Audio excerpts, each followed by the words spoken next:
Easy.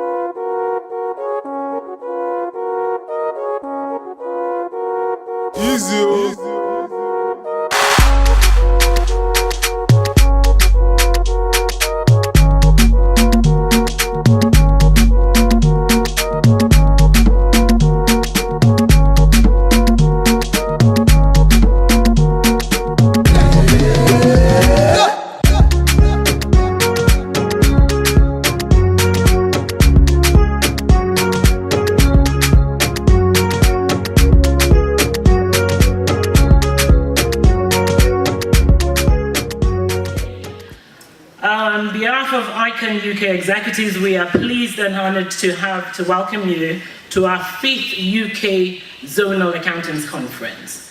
And it's themed Building Tomorrow's Africa Today, but Nigeria in Focus. And it's taking place at this grand building, Excel, which is one of the largest conference centers in London. So it is a privilege for us to oversee this wonderful view.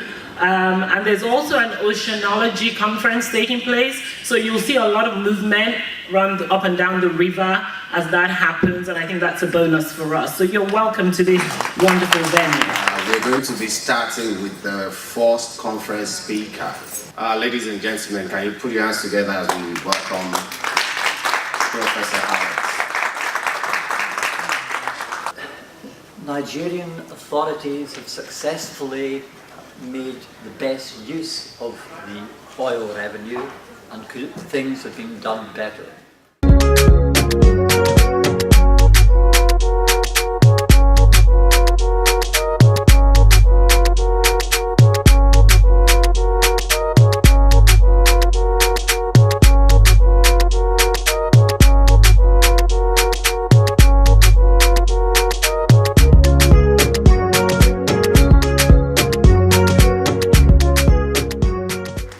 Swiftly, we'll move on to recognition. And as usual, I'm going to start with the presidency. We have in our midst the 53rd president of the Institute, Alhaji Ismaila Muhammad Zakari. Welcome, sir. And I would like to recognize my district chair, Mrs. B. Mosunsami. Please clap for my chair. Easy.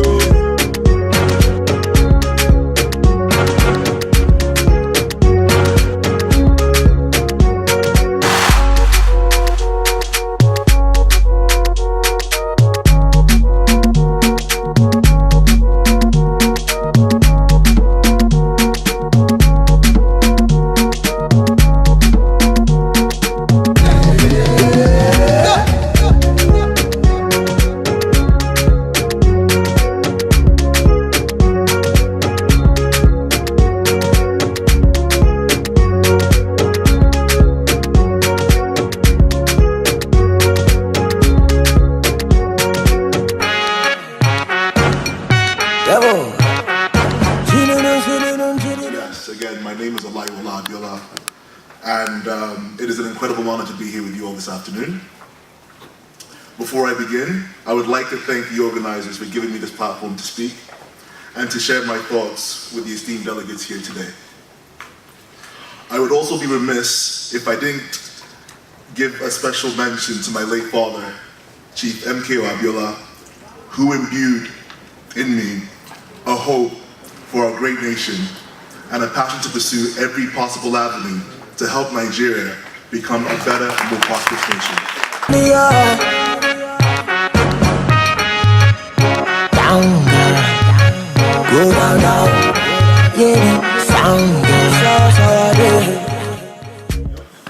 So when the district society intended that you should come and deliver this powerful speech, the best they could have done is to go to the Nigerian community and say, we want our young people between the ages of 15 and 25 as volunteers to come and listen to somebody who wants to talk to them about their future.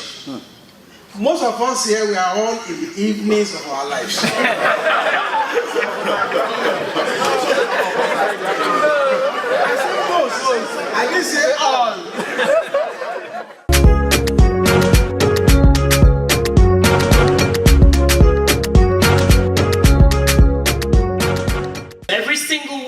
us can take this back to every youth that we come in contact with. We are the ones that have the contacts, the network, the power, the experience that the youth don't have. So our role when we hear this message, there's nothing stopping any of you from taking Lai back to Nigeria to speak to youth. Nothing. The chairman of Membership Affairs Committee has told me that we're doing induction for about 2,000 brand new chartered accountants, and you're going to speak to them as the guest speaker. I can't repeat.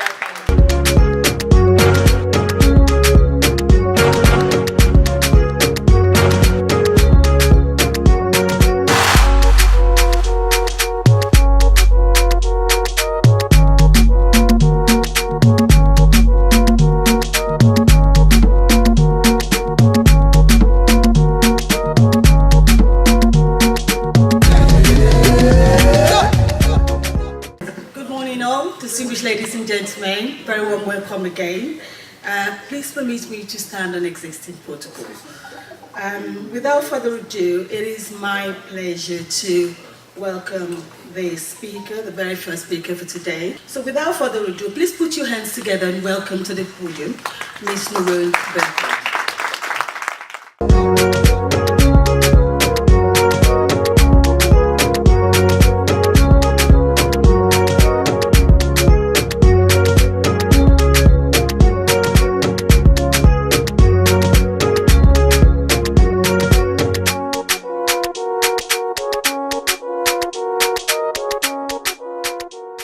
So we're going to be talking tax, and I think for each and every one of us in the audience, it's a very relevant topic.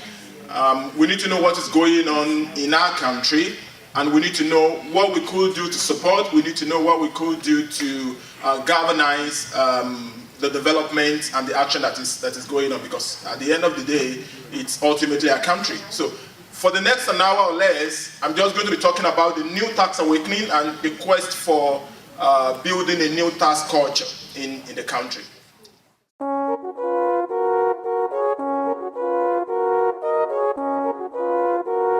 Easy.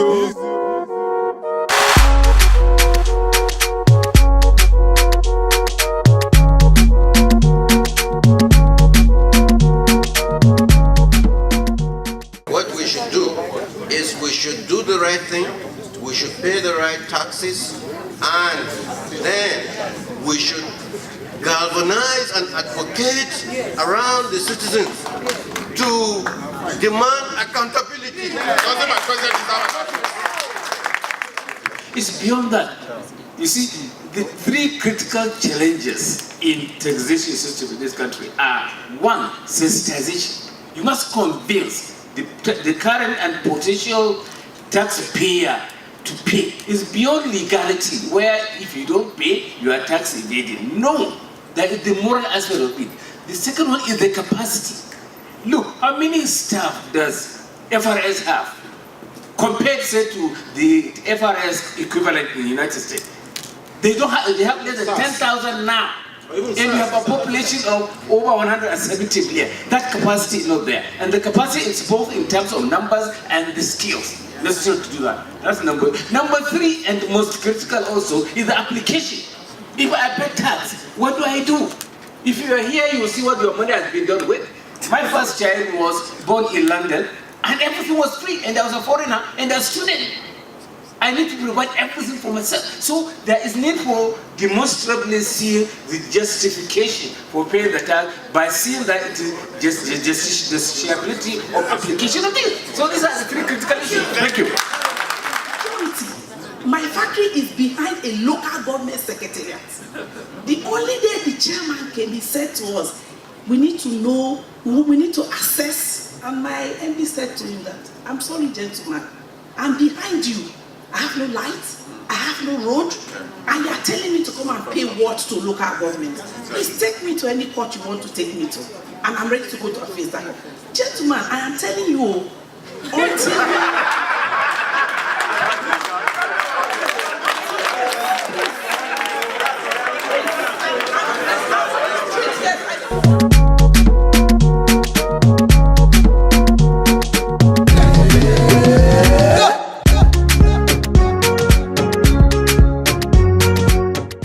item on the agenda is to invite our 6th conference speaker, but before we do that, as many of you would notice, we had our keynote speaker come in shortly before we went for tea. So we have within us somebody that is gone through the whole gamut of the political spectrum. We have a great honor and privilege to have him with us this morning, and I'm pleased to invite him to please come and deliver his keynote address. Ladies and gentlemen, please welcome Senator Solomon Adiola. How do I get into politics?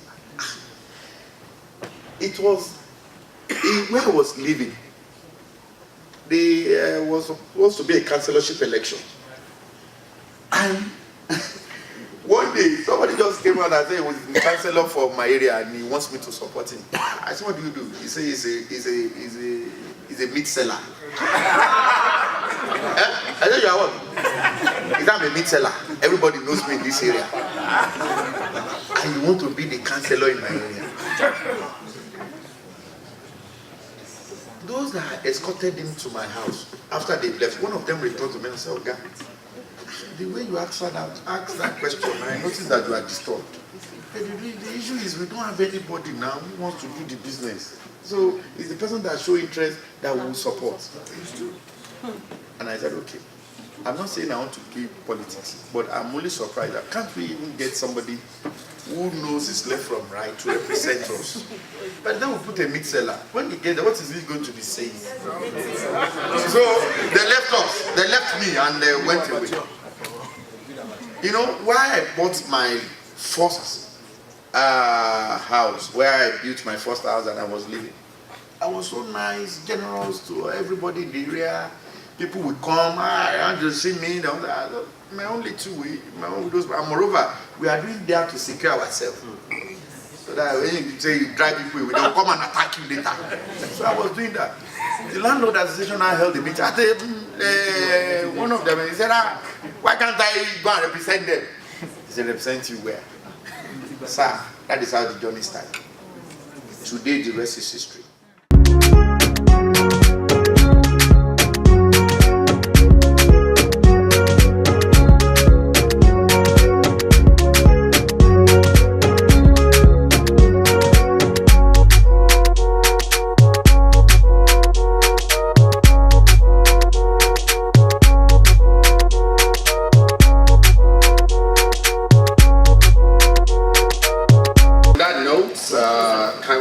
Page 37 of our brochures and be upstanding as we take the ICAN valedictory song.